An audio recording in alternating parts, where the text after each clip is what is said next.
Je neděle 7. září a v Kladně probíhají Dny města Kladna. A my se jdeme Kladeňáků zeptat, jak ovlivňuje jejich život kasína a herny. Tak pojďte na to s námi.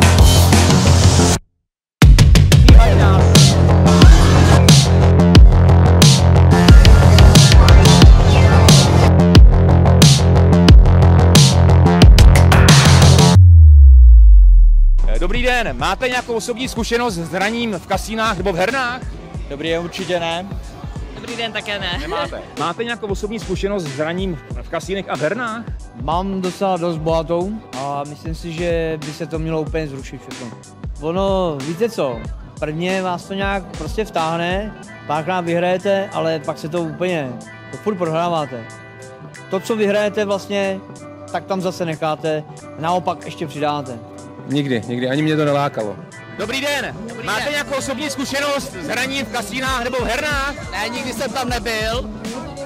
Mám 2 děti, tak to nemůžu ani dovolit. A znáte ve svém blízkém okolí třeba někoho, kdo propadnul takhle těm hazardním hrám? Naštěstí ne. Měla jsem v rodině. Negativní zkušenost. Negativní, ano. Já jsem asi v jiný sociální bublině, takže ani z mých blízkých nikdy nikdo nehrál. Možná příležitost, že někdo jako pro zajímavost, aby jako byl v kasínu, ale že by byl pravidelný hráč, určitě nikoho takového neznám. Znáte třeba z někoho z blízkého okolí, kdo třeba propadnul těm hazardním hrám? Těch je, takových kamarádů mám. I prohrávají 100 000 týdně.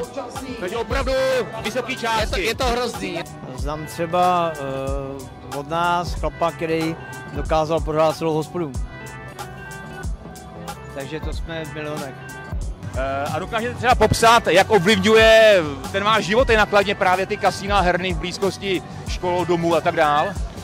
Určitě, my se pohybujeme na ČS armády a tam je to tím taky poznamenaný, určitě tam jako sledujeme zvýšený pohyb osob pod vlivem nějakého alkoholu a drog a zároveň je to právě spojený s těma hernama tam, co jsou.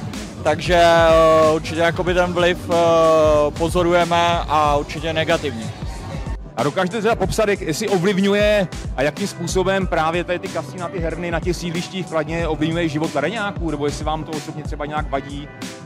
Já osobně nějakou konkrétní zkušenost nebo konfrontaci s někým nemám, ale obecně si myslím, že to je věc, která nepatří na sídliště a být by tam neměla. Mám říct, jako, to vidíte všude, v ulicích a tohleto, samej bezdomovec, dostanou nějaký peníze a jdou si zahrát, takže já bych byl pro, aby se to zakázalo. Právě 3. 4. října vlastně bude referendum ohledně právě hlasování o zrušení kasína heren. Budete hlasovat, aby byl zákaz kasína heren? Rozhodně zákaz. Určitě ano, pro zákaz. Já určitě k tomu referendu půjdu a budu hlasovat pro zákaz kasín a heren na Kladně, určitě. Pokud se tam dostanu, tak jo.